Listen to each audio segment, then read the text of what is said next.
For years, every full moon, Father Michael would walk up the front path to our house, holding that black book clasped against his chest. He would always say the same thing, with the same gentle smile. "I've come for the special blessing to help your mother find her peace." And I, young and trusting, believed him. One blessing a month, never more, never less. It was a comforting ritual, unchanging, almost sacred, until the night I decided to find out what peace actually sounded like. The truth of what I heard on that simple tape recorder didn't just shatter my youth, it unraveled my entire family history, revealing a tapestry of lies, manipulation, and secrets that had been buried far too long. Good morning. My name is Susan, and I am 75 years old. I live in a quiet little cottage now, surrounded by my garden, far from the house where I grew up. Life has taken me many places, but my memories have never truly left me, especially the memories of that black book. It was the late 1960s. The world was changing fast, full of bright colors and loud music, but in our small, quiet town in Pennsylvania, life moved at its own pace. It felt safe, insulated. It was the kind of town where people trusted each other, where doors were often left unlocked, and where the church was the center of our community. My father, Robert, had been gone for just over a year. He was the anchor of our family, a quiet, steady man who always knew what to do. His sudden passing didn't just leave an empty chair at the dinner table, it left a gaping hole in the center of our lives. My mother, Judith, was not just grieving, she was lost. The strong, capable woman who had managed our home, volunteered at the church, and always had advice for me, simply vanished. She was replaced by a shadow, a woman who would sit by the window for hours, staring at a world she no longer seemed part of. The grief had hollowed her out, leaving her vulnerable in a way that frightens me even now. It's strange what grief does to a person. It can make you blind. It can make you desperate for any hand that reaches out, even if you don't know where that hand has been. And that was when Father Michael entered our lives. He hadn't been in our parish long. He was a replacement for old Father Thomas, who had served our community for decades. Father Thomas was kind but frail, his sermons long and rambling. Father Michael was the opposite. He was dynamic, cultured, and charismatic. He spoke about faith in a way that made it feel immediate and personal, not like something dusty in a history book. Everyone in town was charmed by him. The women in the congregation adored him, and the men respected him. He was a modern priest for a modern time. I remember the day he first came to our house. He didn't wait to be invited. He just showed up, carrying a casserole dish. "I heard you ladies might appreciate a night off from cooking," he said, his smile warm and reassuring. At first, his visits were a blessing. He would sit with my mother, not pushing, just talking. He spoke about the nature of loss, about faith, about the idea that my father was in a better place. I would listen from the kitchen while I did my homework, grateful that someone was finally getting my mother to speak. I was 17, trying to finish high school, trying to plan a future, and I had no idea how to fix my broken mother. Father Michael seemed like an answer to a prayer. He became a regular presence. He'd stop by for coffee, he'd ask about my studies, he'd bring bulletins from the church. He made my mother smile. It was a small, fragile smile, but it was more than I had seen in a year. It was during one of those casual visits that I first saw the book. He always carried a briefcase, but this time he had brought something else. It was sitting on his lap. It was black, bound in what looked like old leather, with no writing on the cover at all. It didn't look like any Bible I had ever seen. He kept it with him, but he never opened it during those early, ordinary conversations. One day, my curiosity got the better of me. "What kind of book is that, Father?" I asked. He looked down at it, then up at me, his eyes seeming to look right through me. "This," he said, patting the cover, "is a book of special prayers, Susan. Very old, very powerful prayers, for times of great need."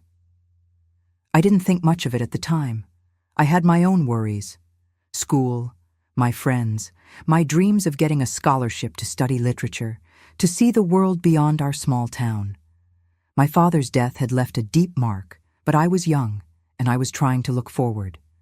The shift happened gradually, about 2 months after his visits started. He sat with my mother after one of his coffee visits and took her hands. "Judith," he said, his voice dropping to that smooth, comforting tone. "Your grief is a heavy burden. Casual talk is not enough. I believe you are ready for a deeper spiritual healing. I would like to offer you a special blessing, a private session to truly help your soul find peace." My mother, so desperate for relief, nodded eagerly. "Oh yes, Father. Anything." "These practices are individual," he continued, glancing at me. "I will need to be alone with your mother to ensure there are no distractions from the grace of God." That seemed reasonable. I went to my room, glad that she was finally getting the help she needed. The first session lasted exactly 1 hour.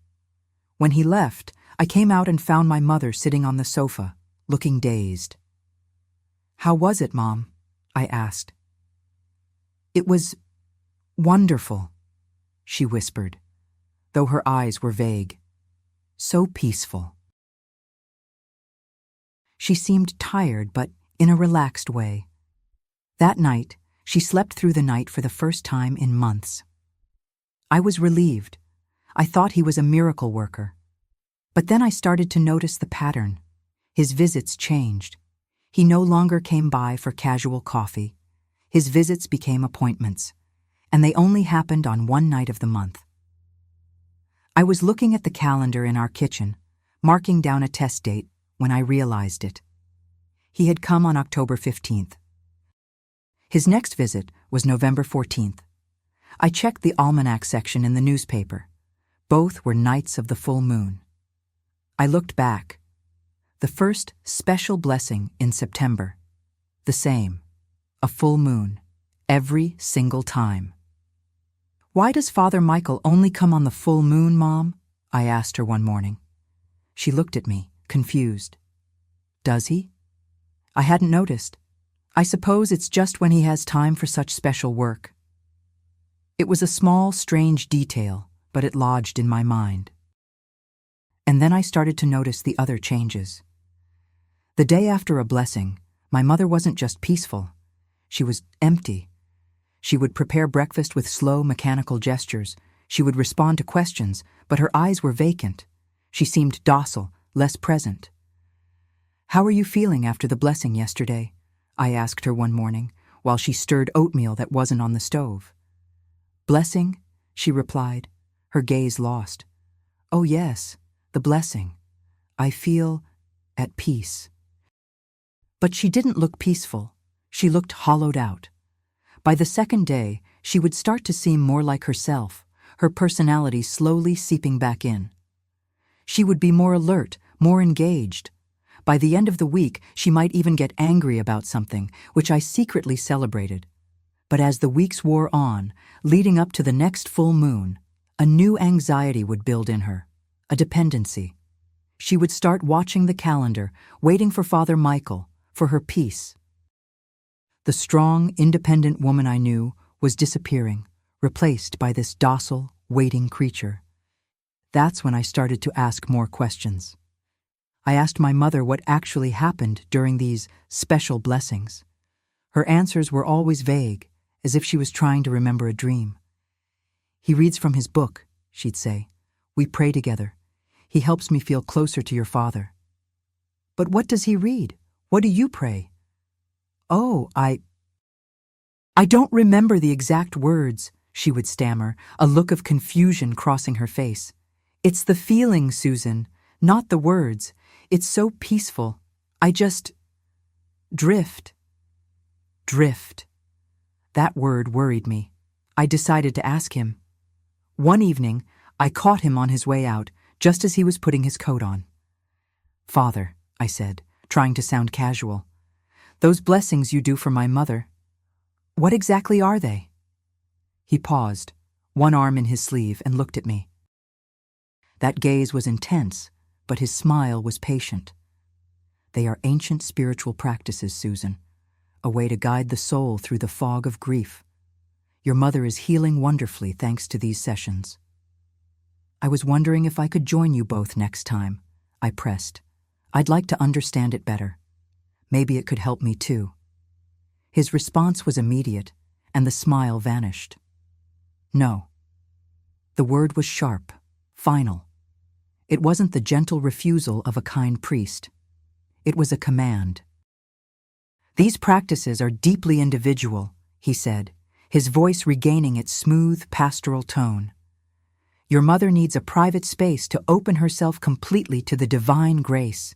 Your presence, your youthful skepticism, it would interfere with the process. That answer didn't convince me. It terrified me. There was something in his tone, in the speed of his refusal, that set every alarm bell in my mind ringing. From that moment on, I watched him like a hawk. I noticed how, before every session, he would ask my mother to make him a cup of tea. While she was in the kitchen, he would walk into the living room, where he would close the heavy curtains, even in the middle of the day. He always insisted on closing the living room door. For privacy, he'd say. The sessions lasted exactly 1 hour. Never 59 minutes, never 61. Exactly 1 hour, timed by the grandfather clock in our hallway. One night, about 4 months into this ritual, I couldn't stand it anymore. I waited until I heard his voice start, and then I crept down the hallway and put my ear to the door. I could hear his voice, but it wasn't the voice he used in his sermons. It wasn't the voice he used when he spoke to me. It was a low, monotonous, rhythmic drone. It was hypnotic. He was speaking, but I couldn't make out the distinct words. It wasn't Latin. It wasn't English. It was just a sound. It wasn't a prayer. It wasn't a reading. That sound, it made my skin crawl. I listened for as long as I dared, then hurried back to my room, my heart pounding. When he emerged an hour later, I watched from the top of the stairs. He said goodnight to my mother, who was standing in the doorway of the living room. She looked like she was sleepwalking. Her eyes were wide and glassy. She responded to him, but her voice was flat. "Good night, Mom," I said, coming down the stairs after he'd left. She turned to me slowly. "Oh, Susan, I didn't see you. Are you okay?" "I'm peaceful," she said, using that word again. But her face was slack, her expression empty. The next morning, she had no memory of the evening. She remembered Father Michael arriving, and she remembered him leaving.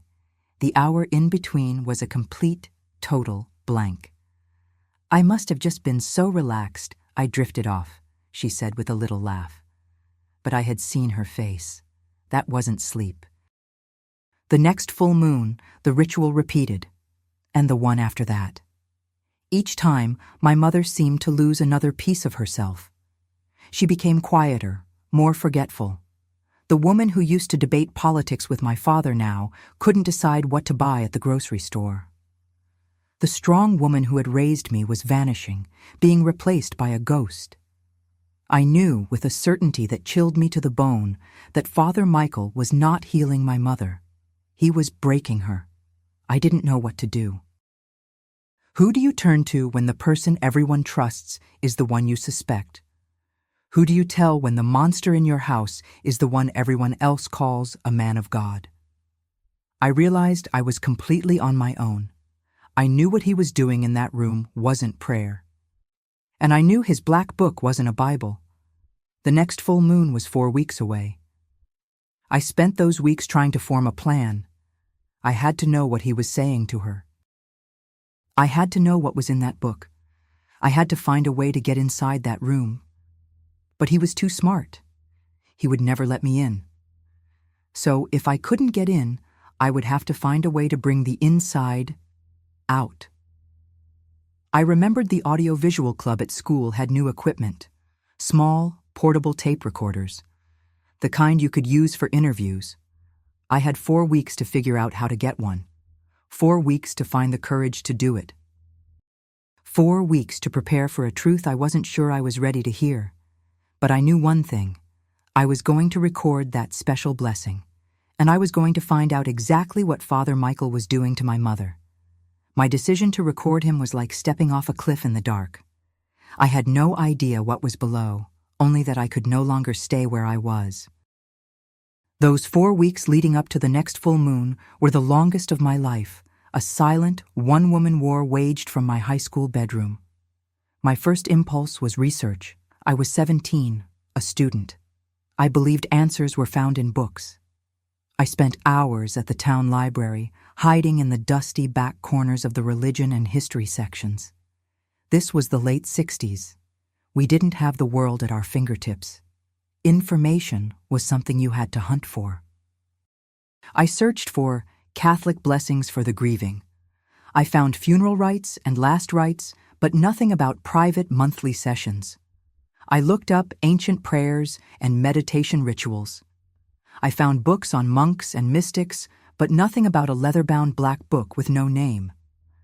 I even looked up lunar cycles in religion, finding only obscure references to paganism, which I knew was definitely not part of our local parish's teachings. Every dead end made my heart sink, but it also hardened my resolve. Whatever Father Michael was doing, it wasn't in these books. It wasn't an official church practice. He was on his own, and so was I. I couldn't talk to my mother. She was, in a terrifying way, no longer on my side. She was under his spell, dependent on the peace he provided. One afternoon, I tried to gently suggest we skip his next visit. "Why, Mom?" I asked, trying to sound casual. "You seem so much better." "Maybe you don't need the blessings anymore. Maybe we could just go to a movie instead?" Her reaction was sharper than I expected. "Don't be disrespectful, Susan. Father Michael's work is vital. It's the only thing that gets me through. You can't understand." She was right. I didn't understand. But I knew that what she was feeling wasn't healing. It was dependency. He had made her an addict for the very thing that was hollowing her out. The real break came about 2 weeks before the full moon. It was a Tuesday afternoon, and Father Michael showed up unannounced. This was new. His blessings were scheduled, but this was a surprise. "I was just in the neighborhood visiting the sick," he said, stepping inside before my mother could even fully open the door. He wasn't wearing his full clerical collar, just a dark suit. He looked different, more like a businessman, and he wasn't carrying the black book. "Susan, why don't you go get us some refreshments?" my mother said. "No," Father Michael said, giving me that warm, unnervingly kind smile. "Let Susan stay. This is a family matter." He sat on the edge of the sofa, leaning forward, all false sincerity. "Judith, I've been praying for you, for your future, and I've been thinking about practical matters. Your husband, Robert, he was a good man, a smart man. I'm sure he left you well provided for." My mother looked confused. I suppose so. Robert handled all the finances. I don't." "Of course," he soothed. "But Robert must have left important papers. A will, of course. But perhaps other things? Stocks, bonds, a safe deposit box, perhaps?" My mother's hand went to her throat. "A safe deposit box? Yes, I think he mentioned one. At the bank downtown." "And did he leave you the key, Judith?" Father Michael's voice was soft, but his eyes were sharp. I don't know. The lawyer, Mr. Harrison, he handled the will. He said everything was in order." "Yes, but lawyers—" Father Michael let out a small, dismissive sigh. "They are often more interested in their own fees than in a widow's well-being. Robert, in our sessions, Judith, you have mentioned, that is, the spirit of your grief has revealed, a deep worry about your financial security." My mother's eyes widened. I have?" I was standing by the fireplace, frozen. He was lying. He was planting ideas in her head. He was a cautious man, Father Michael pressed, leaning closer. A man like Robert, he would have prepared for every eventuality. He would have left instructions for you, Judith. Perhaps in a private letter, or in that box. Have you looked for it? For the key? No. I don't know where to look. The house, I haven't touched his study, my mother whispered, tears welling up. It's all right, he said, instantly shifting back to the comforting priest. He took her hand. This is why I'm here, to help you navigate these earthly burdens. All I want is for you to be secure, for you and Susan to be protected. That's all Robert would have wanted. He looked directly at me. Isn't that right, Susan? I just nodded, my throat too tight to speak. He left soon after, patting my mother's hand and promising to see her for the usual blessing on the full moon. The moment the door closed, I knew. This wasn't about God. This wasn't about grief. This wasn't about peace. It was about money.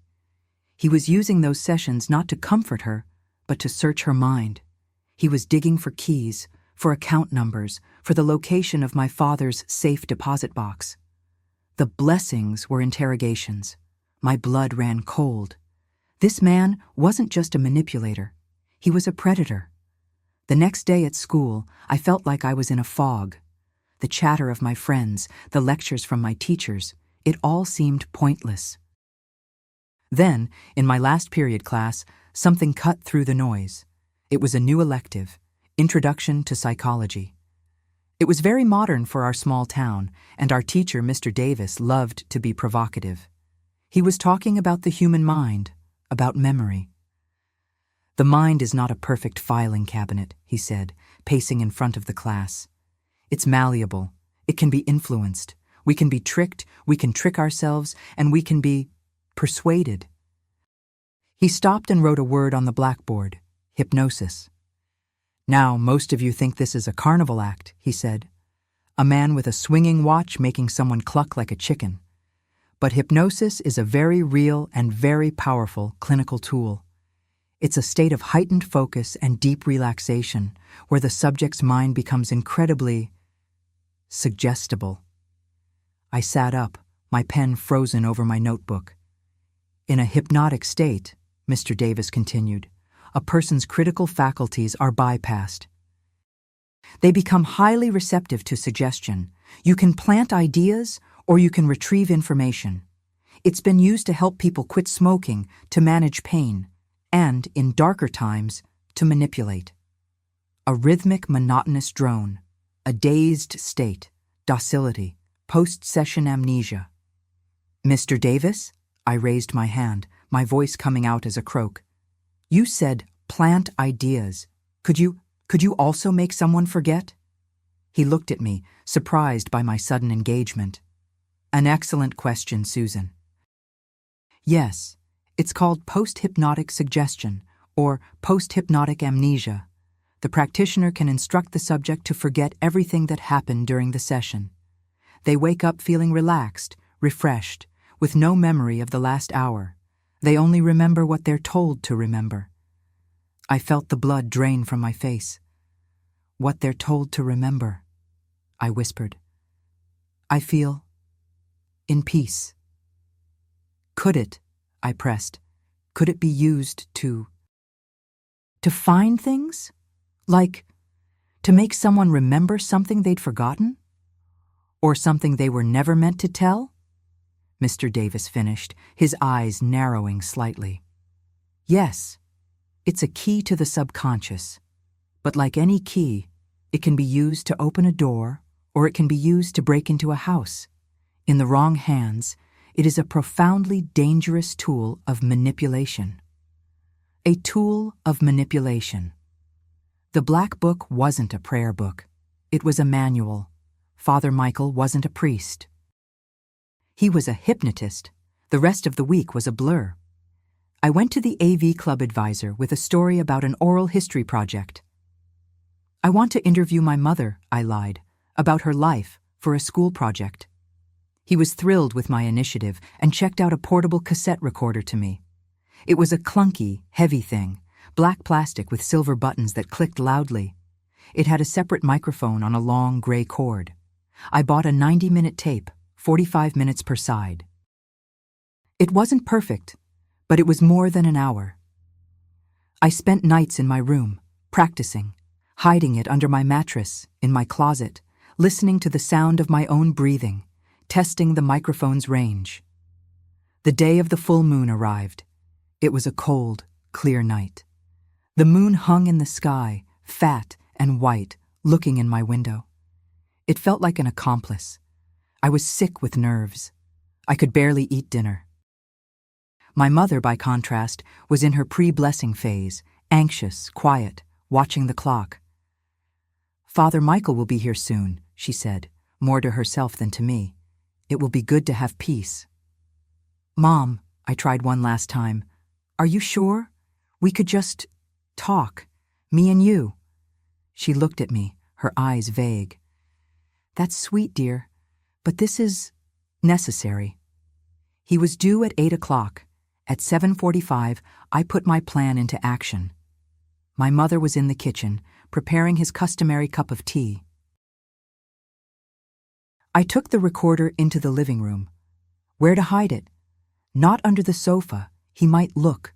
Not behind the curtains. He always closed them himself. My eyes landed on the large, fake rubber tree plant in the corner of the room. It was my mother's pride and joy, a relic of the 1950s. Its pot was big, decorative. The leaves were dusty, perfect. My hands were shaking so badly I could barely work the buttons. I tucked the recorder itself deep inside the planter, behind the ceramic pot.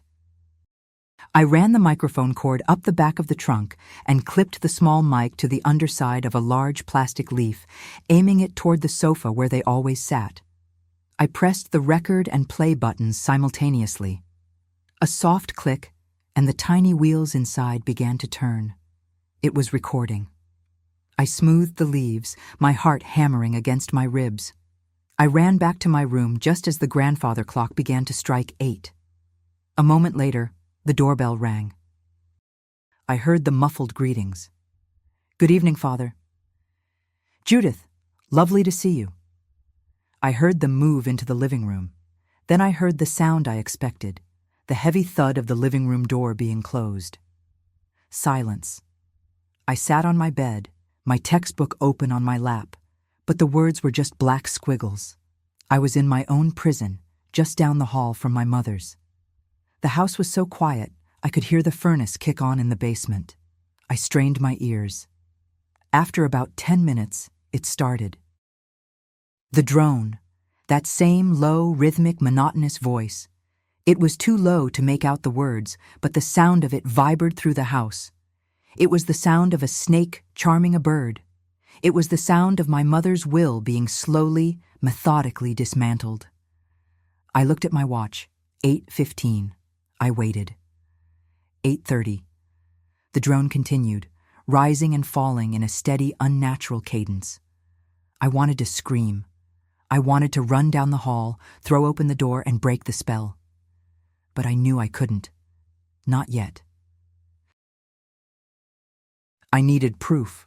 I needed to know what he was asking. 8:45.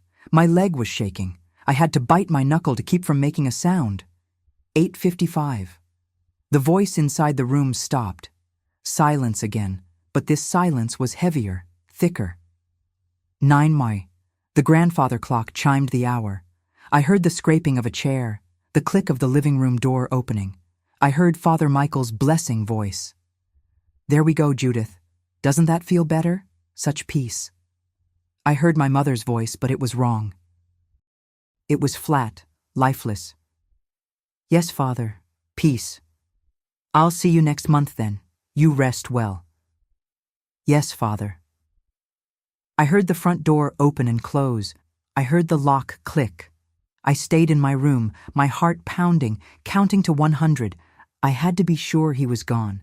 I had to wait for my mother to be in her trance. I crept out. The hallway was dark. I looked into the living room. My mother was standing in the exact center of the room, not moving, just staring at the wall where my father's portrait used to hang before she took it down. "Mom?" I whispered. She turned to me, her movements slow, like a doll. Her eyes were wide, glassy, and completely, terrifyingly empty. "Oh, Susan," she said, her voice a monotone. "I feel so peaceful." She shuffled past me, down the hall to her bedroom, and closed the door. She was gone. I was alone. I ran into the living room. My hands were trembling so violently I could barely get them into the planter. I fumbled with the recorder, my fingers hitting the buttons. I pulled it out. The tape was still turning. The record button was still down. It had worked. I grabbed the recorder and ran back to my room, locking the door behind me. I sat on my floor, my back against the door, as if he were still in the house, as if he were trying to get in. I hit the stop button. The click was like a gunshot in the silent room. I rewound the tape. The whir of the motor was the loudest sound I had ever heard. It seemed to take an eternity. Finally, it stopped. I fumbled with the cheap plastic earpiece, a single bud on a gray wire, and stuck it in my ear. I took a deep breath, my whole body shaking, and then I pressed play. I sat on the cold floor of my bedroom, the earpiece a tiny plastic invader in my ear. I pushed the play button. There was a long hiss, static. Then, the muffled sound of a teacup clicking against a saucer, exactly as I'd heard from the hallway. Then, Father Michael's normal, warm, pastoral voice. "Just relax, Judith. This is our time. A time for peace, away from the troubles of the world, just as we discussed." "Yes, Father," my mother's voice replied. It sounded normal. Tired, but normal. Then his voice changed. It wasn't just that it got quieter. It changed in texture, in rhythm. The warmth was gone, replaced by a smooth, heavy melodic cadence.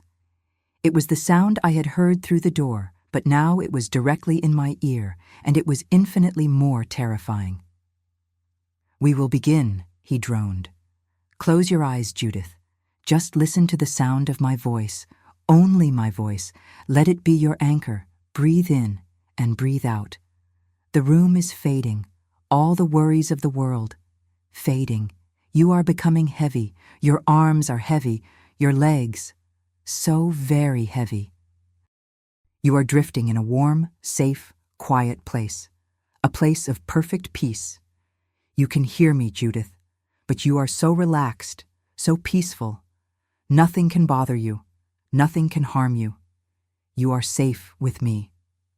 I felt my own breath catch. I was listening to the sound of a spider spinning its web. There was a long silence, maybe 30 seconds. "Judd." His voice was softer now, a near whisper. "Judith, can you hear me?"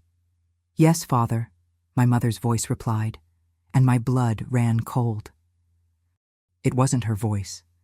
It was a hollow echo, a flat, lifeless, childish monotone. "Good. You are in the peaceful place, Judith. And in this place, we can talk about the things that trouble you, the burdens your dear Robert left behind. We need to organize them, Judith. We need to tidy them. It will bring you even more peace." "Yes, Father, tidy," the hollow voice agreed. "In our last talk, Judith, you were worried. You were worried about Robert's papers, the ones he kept locked away. You were worried you might lose them." "Yes, worried. The papers. We need to find them, Judith, so we can put them somewhere safe. Where did Robert keep his most important papers? His will? His bank documents?" In the study," she said, her voice slow, as if dredging the words from the bottom of a well. "In the safe." "Yes, the safe, the one behind the painting." My hand flew to my mouth. He already knew about the safe. This wasn't his first time asking. He was confirming. "And the combination, Judith? You told me, but I want to be sure for you. I want to help you. What was the combination, dear?" He said, "Never to tell." Her voice was faint, a tiny spark of her true self fighting back. "Shh." His voice was instantly firm, but still smooth. "Robert isn't here, Judith. I am here, and I am a man of God. You can trust me. Telling me is like telling God. It is safe, it is right. You want to do what is right, don't you?" "Yes, right." "Then tell me the combination, Judith, so I can help you secure your future, so I can help you protect Susan. This is for Susan, Judith." A long, terrible pause. "6," she whispered. 1, 4, 8, June 1st, 1948, our anniversary. I felt sick. I was listening to my mother's mind being broken into, piece by piece, and he was using me as the key. His voice was triumphant, but still controlled. "Good, very good, Judith. You've done the right thing." And the safe deposit box at the bank. The key. Where did Robert keep the key? The desk, his study, the bottom drawer, on the right. It's locked. But you know where the key to the drawer is, don't you, Judith? Yes, on his keychain, in the bowl, by the bed. I wanted to throw up, the bowl by her bed, the small ceramic bowl where my father kept his pocket change and his keys. It was still there. My mother hadn't moved it. It was a shrine, and he had just turned it into a target. "You are doing so well, Judith," his voice crooned. "You are finding so much peace by unburdening yourself. Now, one last thing, a name. We were talking about a name from Robert's past that was worrying you. A man. Do you remember the name?" "The name?" she repeated, her voice full of fog. "It's important, Judith. This man, he was a shadow. We must bring the shadow into the light. What was his name?" Larry," she breathed. "He was worried about Larry. Larry." "And did he say why? Did he say who Larry was?" "No, just if Larry ever..." He was afraid. "He told me to trust no one, only Mr. Harrison. He made me promise." "Mr. Harrison, the lawyer." Father Michael's voice had a new edge, contempt. "But lawyers are not men of God, are they, Judith? They don't understand the soul. But I do, and I will protect you from this. Larry, I will take this burden from you. You will give this worry to me." "Yes, Father, take the worry."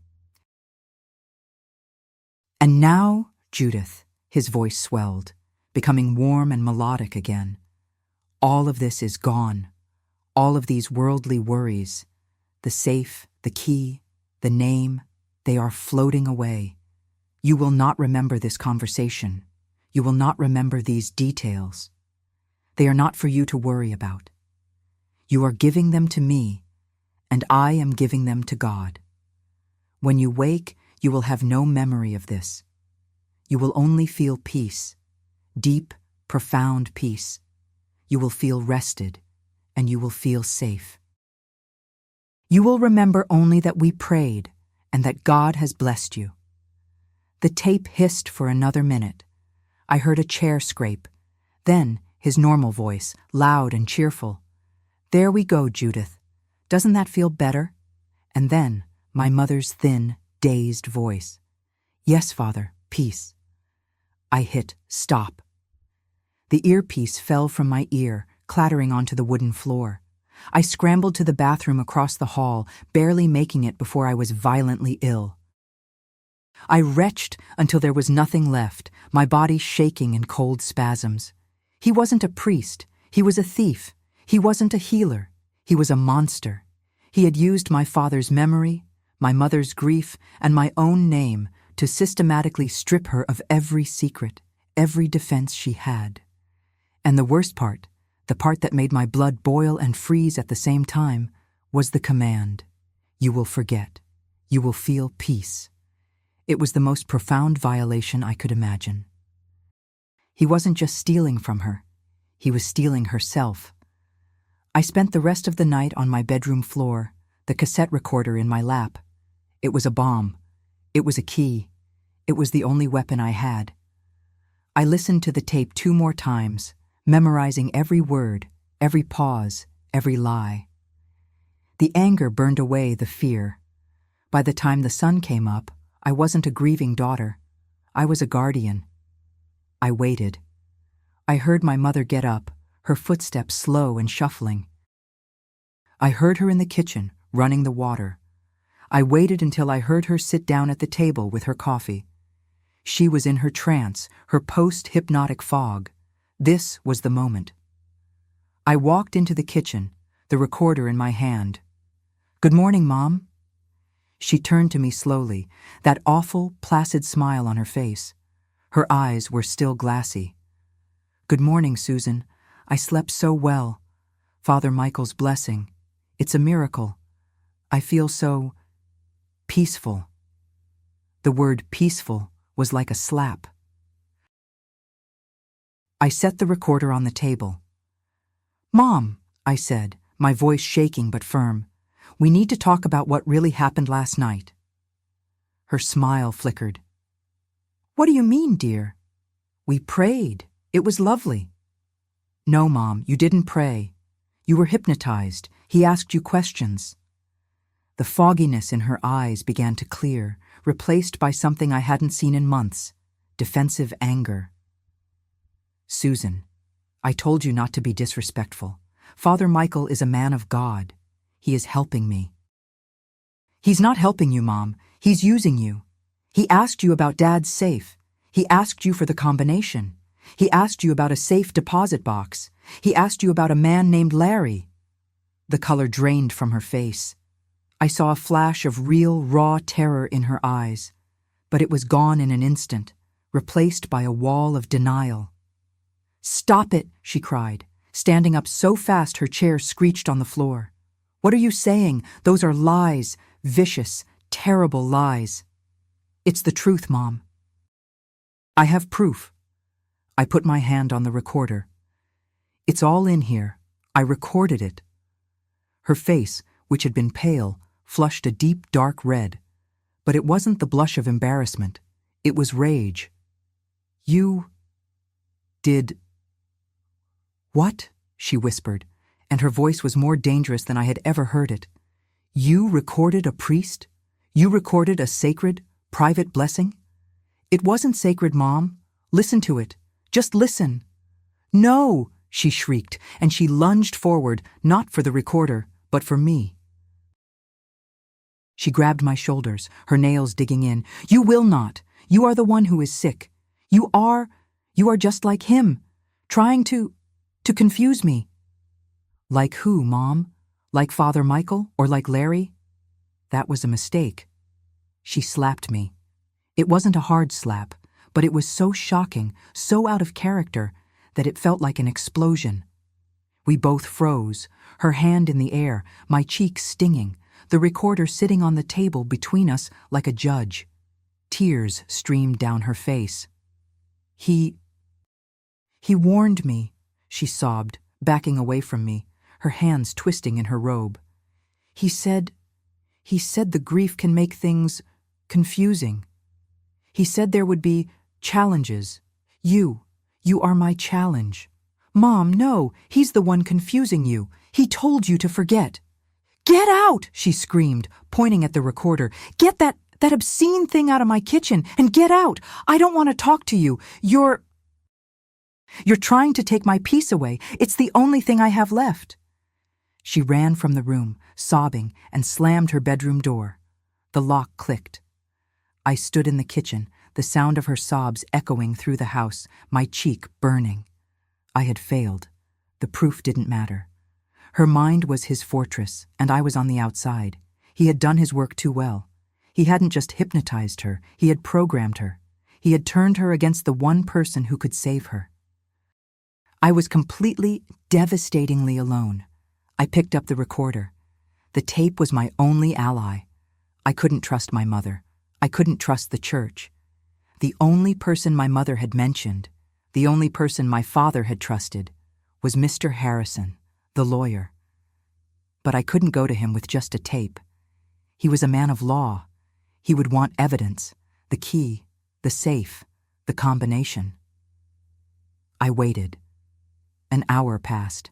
I heard my mother running the shower, the sounds of her getting dressed. I heard her on the phone, her voice low. "Yes, Father. Yes. She's just confused. Yes, I'll pray for her." She was reporting me to him. My stomach twisted in knots. I had to move fast. I heard the front door close. I ran to the window. She was walking, fast, toward the church. She was going to him. This was my chance. I ran to my parents' bedroom. My hands were shaking. The small ceramic bowl was on her nightstand. I dumped it out. Old pennies, a button, a single cufflink, and my father's keychain. On it were 3 keys: the house key, the car key, and a small silver key, the kind that opens a desk drawer. I raced to the study. The room was just as my father had left it. It was the one room my mother hadn't been able to clean out. It still smelled like him. Old books, pipe tobacco, and peppermint. I felt a wave of guilt. I was a grave robber. "I'm sorry, Dad," I whispered. I went to the desk. The bottom drawer on the right. It was locked. The small silver key slid in. Click. It opened. It was full of files, old bank statements, a checkbook, and at the very back, a small metal box. I opened it. Inside, on a bed of velvet, was a single, long brass key. A tag was attached to it by a thin wire. It read, "First National Bank, Box 312. I had it. This was what he was after. But the tape. The tape had mentioned the safe. I put the key in my pocket and looked at the painting on the wall. It was a dark, moody landscape of the Pennsylvania hills. It had always scared me a little as a child. I lifted it. It was heavy, but it moved easily on its hinge. And there it was. A small, black, metal safe embedded in the wall. A combination dial with numbers. My heart was in my throat. The tape, what was the number? June 1st, 1948. 6148. I put my trembling fingers on the dial. I turned it. Right to 6.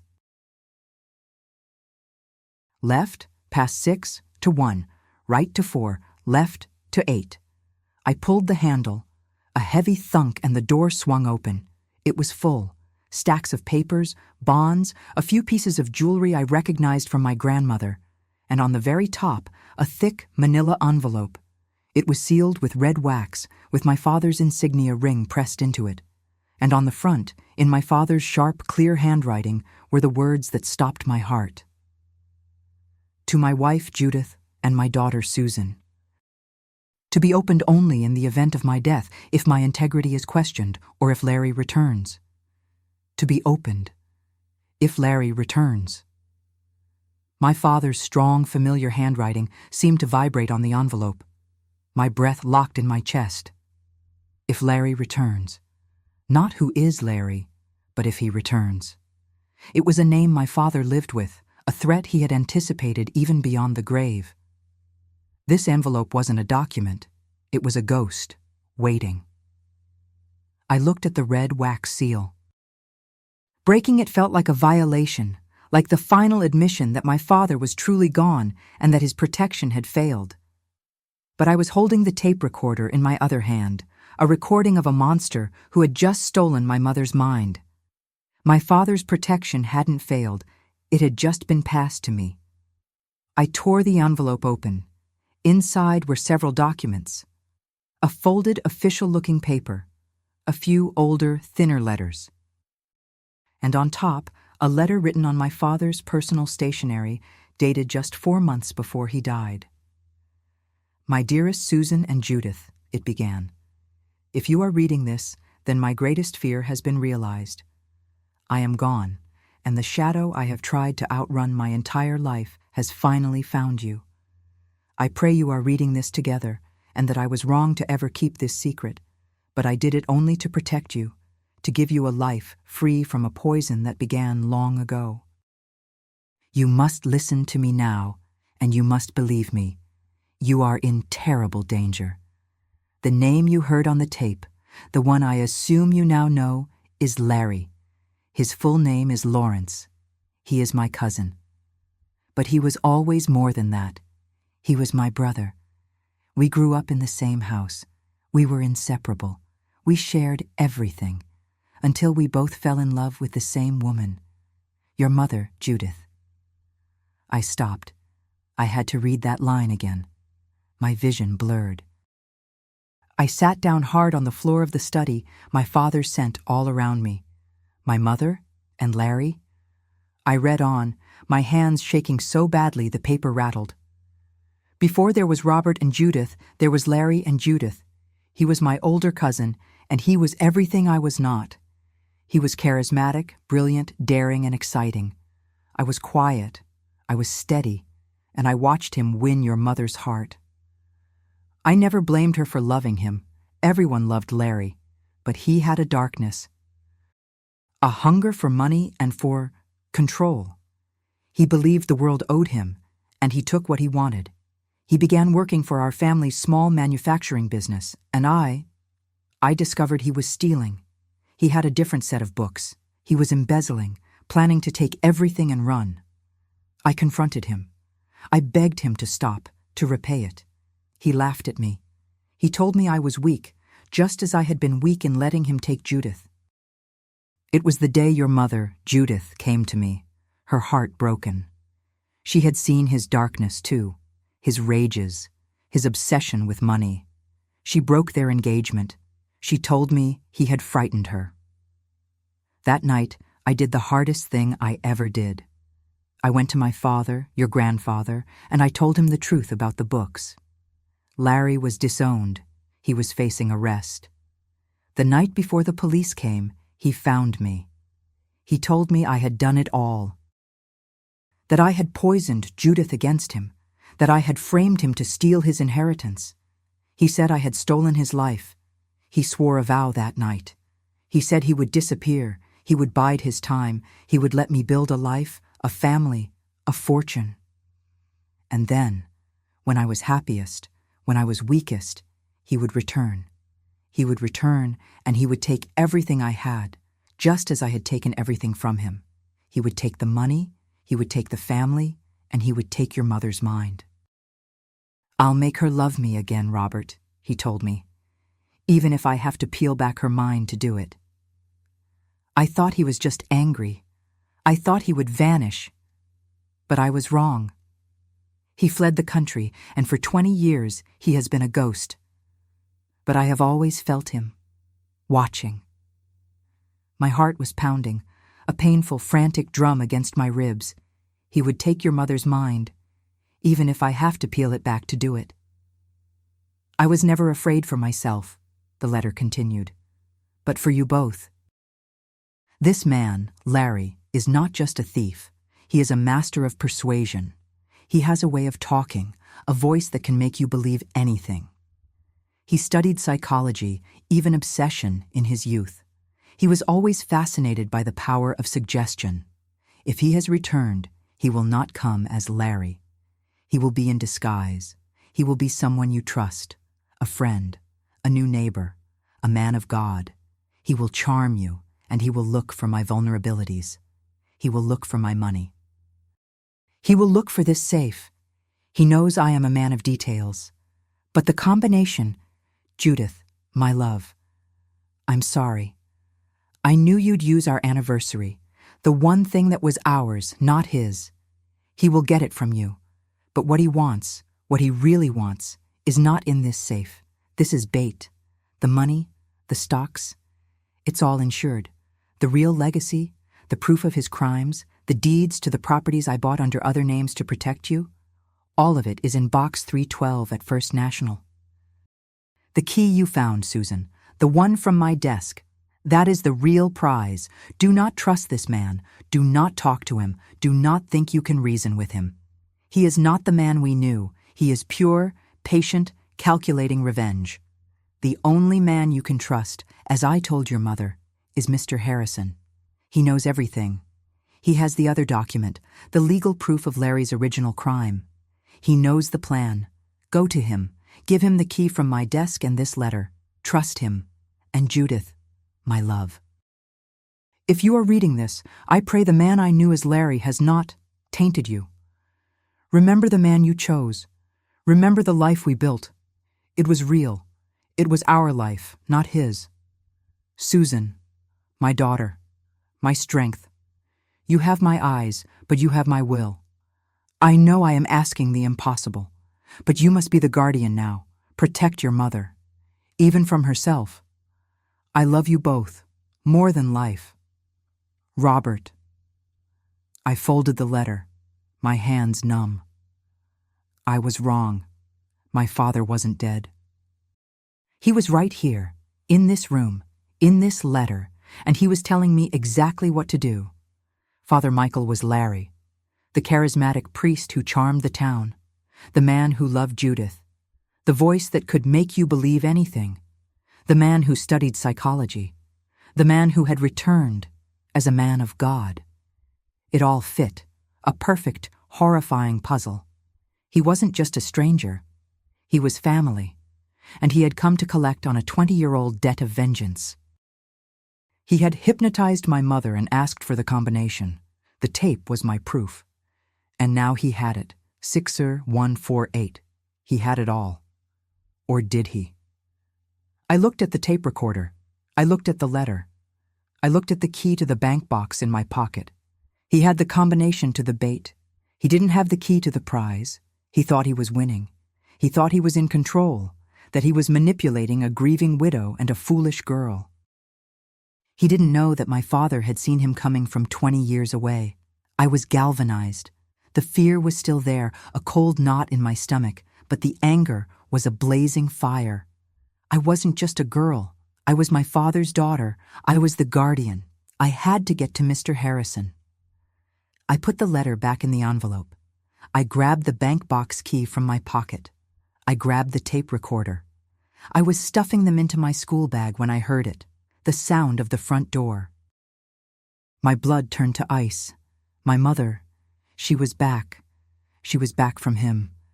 I hid the bag under the desk, slammed the safe door shut, and spun the dial, scattering the combination. I hung the painting back up, my hands fumbling. It was crooked. I ran out of the study, locking the door and pocketing the small silver key. I met her in the hallway. She looked terrible. Her eyes were red-rimmed from crying, but there was a new, disturbing expression on her face, a kind of frantic, false calm. The peace he had given her. "Susan," she said, and her voice was the one he had programmed. "Oh, Susan, I was so worried. I went to the church. I spoke with Father Michael." "Mom, you can't," I whispered, grabbing her arm. "You don't understand who he is. He's—" She pulled her arm away, a look of genuine fear on her face. She was afraid of me.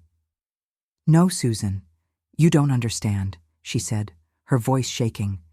I told him you were confused, that you were saying wild things. And he was so kind, so understanding. "What did he say, Mom?" I asked, my voice cold. He said this can happen, this lashing out.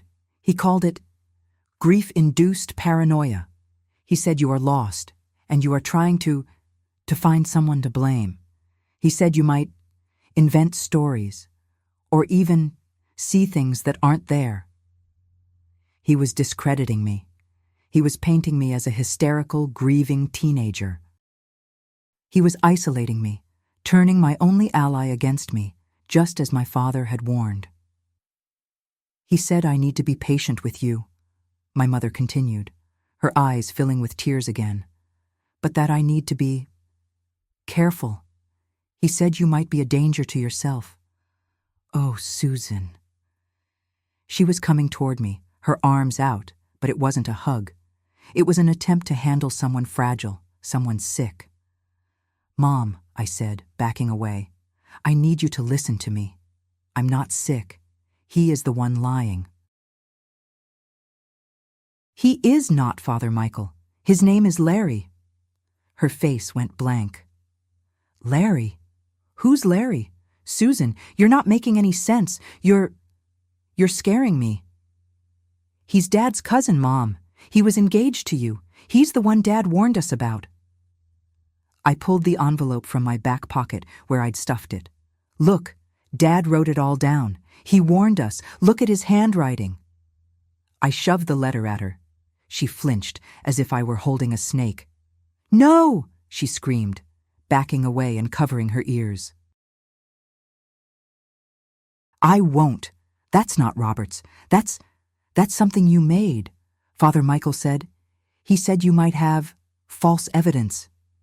He had thought of everything. He had prepared her for every move I could make. He wasn't just a hypnotist. He was a grand master of chess, and he was 3 moves ahead. He's coming here, isn't he? I said, the realization hitting me. You told him about the tape, and now he's coming to get it. He's coming. He's coming to help you, Susan, she cried. He's coming to pray for you, to give you a blessing of your own, to calm your spirit. A blessing for me. He was coming to hypnotize me. He was coming to silence me. No, I said. No, he's not. Susan, where are you going? My mother cried as I ran to my room. I'm getting out of here. I grabbed my school bag from the study. I locked myself in my room for the 30 seconds I needed. I stuffed my coat into the bag, along with the tape, the letter, and the bank key. My mother was pounding on my door. Susan, please, don't do this. He's on his way. He'll be here any minute. He just wants to help. He'll be here any minute. I couldn't go out the front door. He would be there. I went to my window. It was 2 stories down, but there was a large, sturdy trellis for my mother's roses running all the way to the ground. I unlatched the window and pushed it open. The cold night air hit my face. Susan! My mother screamed from the hallway. What is that noise? Open this door! I slung the bag over my shoulder. It was heavy. It was everything. I'm sorry, Mom, I whispered. I'm going to save you. I threw my leg over the sill and felt for the trellis with my boot. My father had built it. It was strong. I climbed down, my fingers raw, my sneakers slipping on the wood. When I reached the ground, I didn't look back. I heard my mother's screams from the window, a sound of pure, terrified confusion, but I didn't let it stop me. I ran. I ran down the silent, moonlit streets of our town. Every shadow was him. Every car that turned a corner was him. I ran the 10 blocks to the old part of town, where the lawyers and doctors had their offices in the grand brick houses. Mr. Harrison's office was on the 1st floor of his home. A light was on. He was working late. I scrambled up his front walk, past the small, neat sign that read, David Harrison, Attorney at Law. I didn't knock. I hammered on the heavy oak door with both fists, my heart trying to beat its way out of my chest. I heard a chair scrape inside. Footsteps. The lock turning. The door opened, and Mr. Harrison, a kind-faced man with graying temples, looked out. He was holding a pair of reading glasses, his expression one of confusion. Susan? My goodness, child, what's wrong? Is it your mother? I stood there, panting, my hair wild, my school bag clutched to my chest. I couldn't get enough air to speak. Mr. Harrison, I finally gasped, holding up the manila envelope. My father, he said to find you. I held up the tape recorder. He's here, I whispered, the words finally coming out.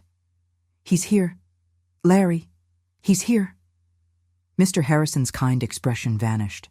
It was replaced by a look of sharp, sudden, ice-cold comprehension. He grabbed my arm and pulled me inside, slamming the door shut behind me. Mr. Harrison's face was a mask of cold fury. The kind, scholarly lawyer was gone, replaced by a man I had never seen before. A man of action, a man seeing his worst fears confirmed. Get in, he said again, his voice a low growl. He didn't just pull me inside. He pulled me into his office, a room lined floor to ceiling with dark, leather-bound books. He shut the heavy door and turned the deadbolt. a sound that seemed to echo the click of my mother locking me out, and her in. "Sit," he commanded, pointing to a chair. "Tell me everything. From the beginning. Do not leave out a single detail." I was still gasping, my body still thrumming from the climb and the run. I tried to speak, but only a sob came out. "Breathe, child," he said, his voice softening just a fraction. He poured a glass of water from a carafe on his desk and handed it to me. "Breathe, then talk." I drank. The water was cold, and it shocked my system into focus. And then I told him. I spoke for 10 minutes, the words pouring out of me in a frantic, desperate rush. I told him about the first visits, the black book, the full moon. I told him about the change in my mother, the vagueness, the peace. I told him about my suspicions, about Mr. Davis and the hypnosis lecture. I told him about the unannounced visit, the questions about the safe deposit box. And then I told him about the tape. "I recorded him," I said, pulling the recorder from my bag. "Tonight. It's not a blessing, Mr. Harrison. It's an interrogation." His eyes widened. "You have it on you? You have the recording?" "Yes, and this." I pulled out the thick manila envelope, the red wax seal broken. "I found it, in the safe. He was using my mother to get the combination, and she gave it to him. 6148. He has it, Mr. Harrison. He has the combination. My mother, she went to him. She told him I had the tape. He's on his way to the house. To me. Mister." Harrison held up a hand. "Stop, not another word." He walked to his desk, picked up the telephone, and dialed a single number. He waited. "Chief, it's David Harrison. I need you, at my office, now." "No, not a squad car, just you. And it's not a drill. It's the Robert situation, the one he warned us about." "Yes, he's here. He's at the house." He listened for a moment. 5 minutes. Thank you." He hung up the phone and looked at me, his face grim. "The chief of police is a personal friend. He was also a friend of your father's. He knows about this. He is the only other man who does." He sat down across from me, his composure absolute. "Now, Susan, while we wait, play the tape." My hands were trembling so badly I could barely do it. I put the recorder on his desk, between us, and hit play. I didn't have the earpiece. The sound came from the tiny, tinny speaker, filling the silent grand office. We listened. We heard my mother's normal voice, then the shift. We heard Father Michael's voice, that awful, smooth, hypnotic drone. "You are in a warm, safe, quiet place." I watched Mr. Harrison. As he listened to the voice of the man he knew as Larry, a man he hadn't seen in 2 decades, his jaw tightened so hard I thought it might break. When the tape reached the part where Larry, as Michael, used my name, "This is for Susan, Judith," Mr. Harrison closed his eyes. A single quiet sound of disgust escaped him. We heard my mother give up the combination. 6148. We heard her give up the location of the bank key. We heard her give up the name Larry, and my father's warning to trust only Mr. Harrison. And then we heard the worst part, the programming. "You will not remember this. You will not remember these details. You will only feel peace." When the tape clicked off, the silence in the room was deafening. Mr. Harrison was silent for a full minute. He didn't look at the tape. He looked at the envelope from my father. "He told me to give you this," I whispered, pushing it across the desk. "And this." I pulled the long brass bank key from my pocket. It looked small and insignificant on his large desk.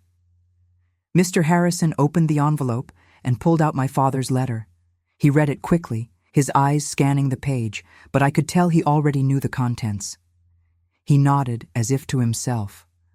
"Robert was a good man," he said, his voice thick. a cautious man, and a better friend than I deserved. He didn't just give me a warning, Susan. He gave me a job. He gave me instructions. He stood and walked to a large iron safe in the corner of his office, the kind I'd only seen in movies. He spun a dial, opened it, and pulled out a long, flat, locked metal box. He opened it with a key from his own desk. "Your father," he said, "was 2 steps ahead, always." He pulled out 2 things. First, a thin legal envelope, identical to the one I had found. "This," he said, "is my copy of his letter, and the affidavit of Larry's original crime, signed by your grandfather, notarized." Then he pulled out a second item, and this. It was another key. It looked exactly like the one I had brought from my father's desk. "He knew Larry was a master of manipulation," Mr. Harrison said. "He knew that if Larry returned, he could get anything from your mother, a combination, a key, a secret. So he put a fail-safe on the only thing that mattered. The safe deposit box, number 312. It requires 2 keys to open, his and mine. He gave this to me the day he wrote that letter." He looked at the key I had brought and the one he held. He thought of everything. Larry can get the combination to the safe, but that's a dead end. He could even find the key in the desk, but it's useless without this one.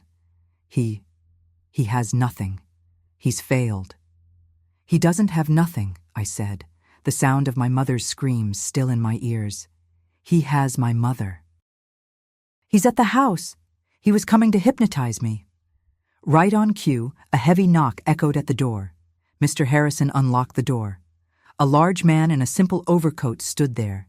He wasn't in uniform. He had a strong, tired face. "David," he said. "Chief Miller, thank you for coming. This is Susan, Robert's daughter." The chief's eyes met mine, and in them I saw a deep, sad understanding. "Miss, I am so sorry for your loss, and I am sorrier still that we are meeting under these circumstances." "Chief," Mr. Harrison said, "we have to move. Now. Larry, the man we discussed, he is at the house. He has impersonated a priest. He has been systematically manipulating Judith for months using hypnosis. Susan has proof." He pointed to the tape recorder. The chief looked at the recorder, then at me. "Hypnosis? A priest?" "He's there to steal," I said, my voice finally finding its strength. "He's there to get his hands on my father's estate. And he's there to silence me because I recorded him doing it." The chief's face hardened. "David, my car is out front. Susan, you are not coming." "Yes, she is," Mr. Harrison said, grabbing his own coat. "She's the witness, and she's the one he wants. We have to end this, and we have to end it now." The chief looked at me, then at Mr. Harrison, and nodded. "All right, but you do exactly as I say, young lady. We go in quiet. No sirens." "David, you know what he looks like?" "I'd know that devil anywhere," Mr. Harrison said, his voice like iron. We didn't take the chief's car. We took Mr. Harrison's big, dark sedan. It was the longest 10-block drive of my life. The streets were empty.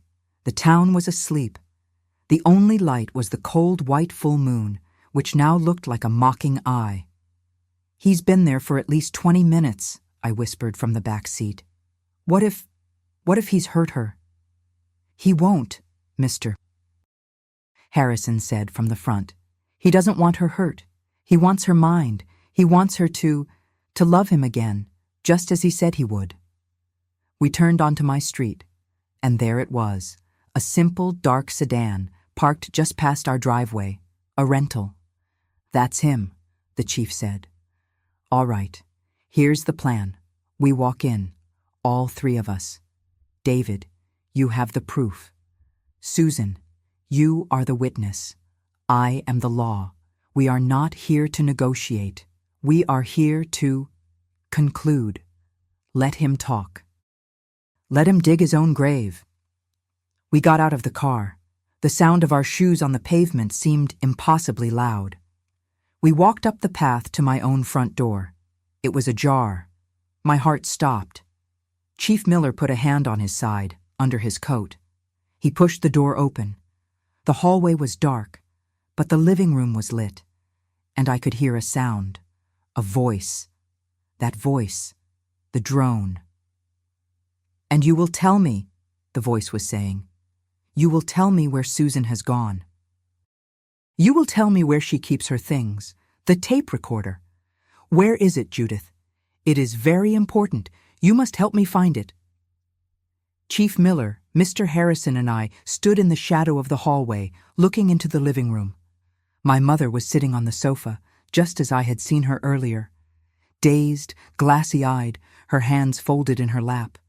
And standing over her, holding his black book in one hand, was Father Michael. He was not wearing his priest's collar. He was in a simple black turtleneck.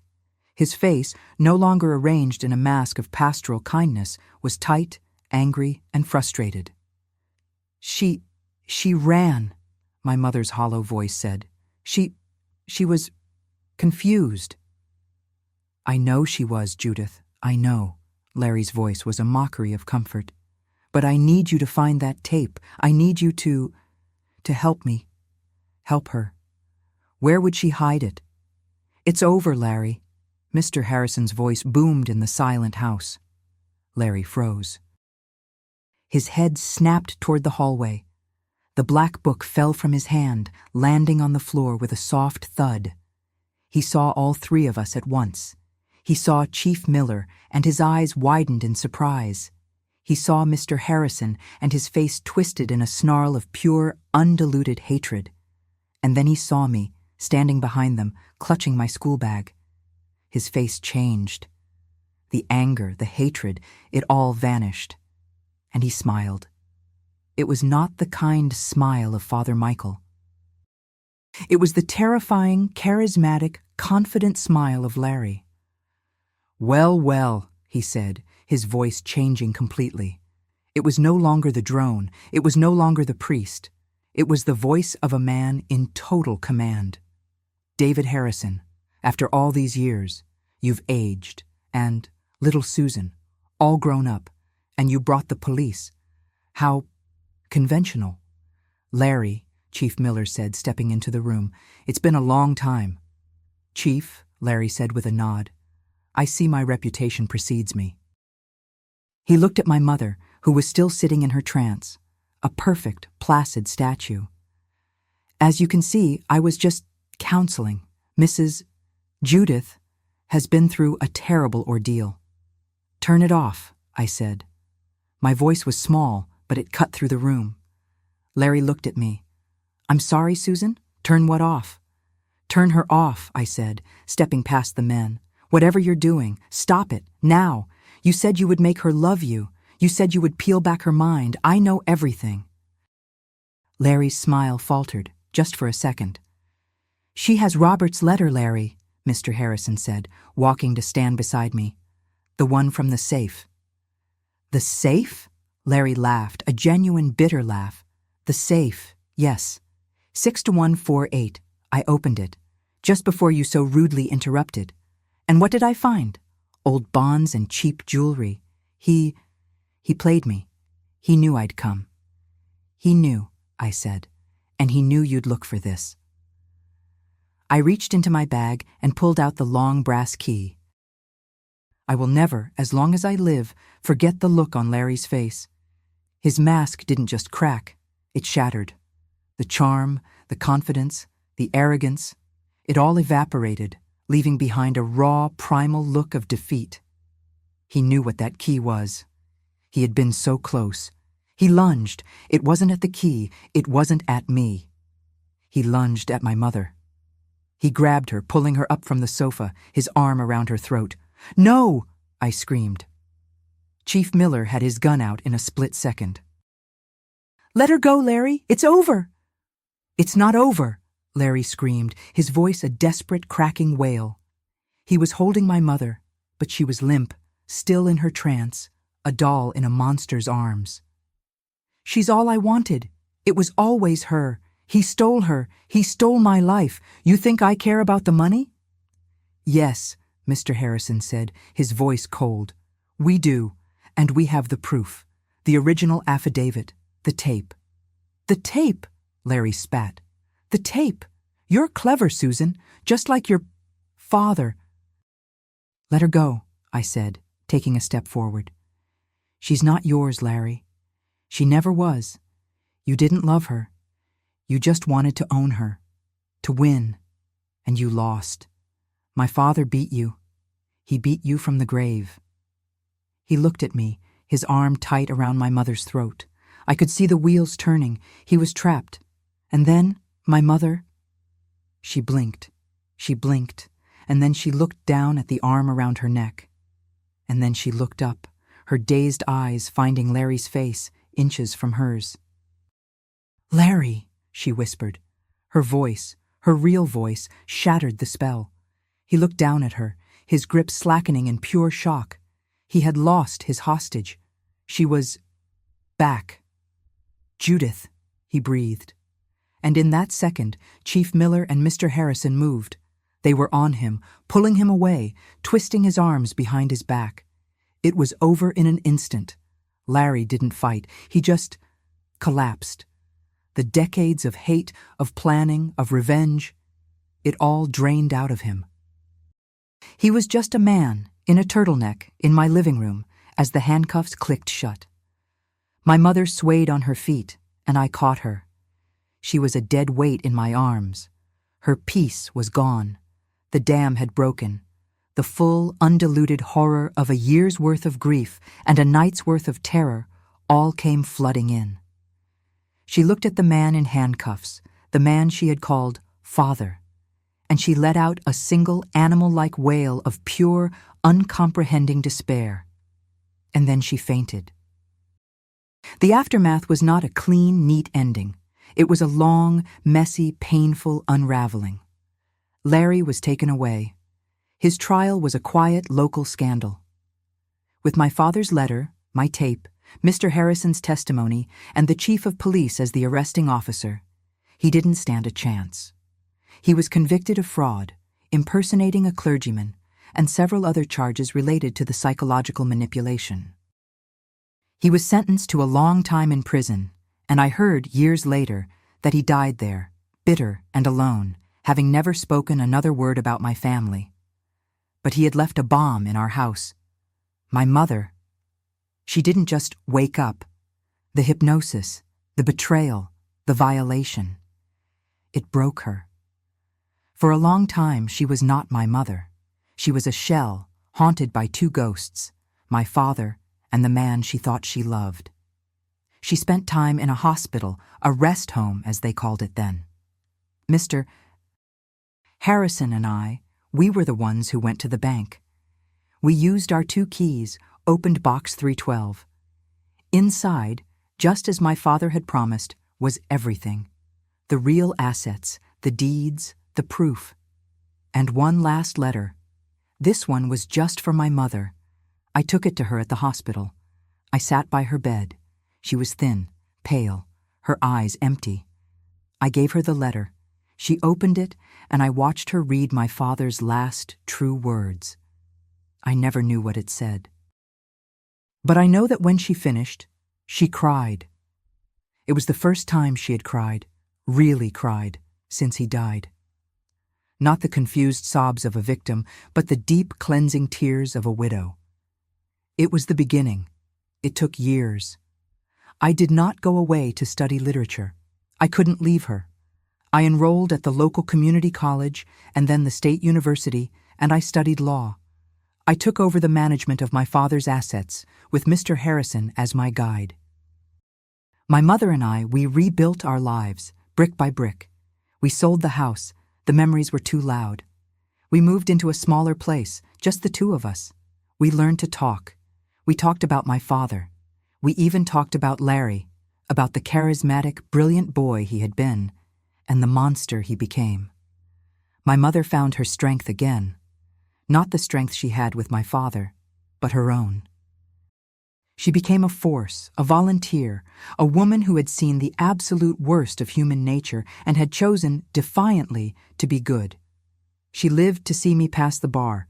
She lived to see me get married. She lived to hold her grandchildren. As for me, I am 75. I became a lawyer, just like Mr. Harrison. I spent my life protecting people, protecting estates, protecting families from predators who come in all guises. Sometimes, even as a man of God. That night changed me. It taught me that evil is not always loud and violent. Sometimes it is quiet. Sometimes it is charismatic. Sometimes it carries a black book and offers you peace. It taught me that grief can make you blind, but that love, real love, the kind my father had for us, can see through time. It's a love that builds a fortress, a love that leaves a key, a love that trusts you, even after it's gone, to be the guardian. Thank you for listening to me today, for allowing me to share with you this intimate chapter of my life. If my story has touched you, please don't hesitate to leave a like on this video and subscribe to this channel to discover other testimonies like mine. And please share it, because who knows?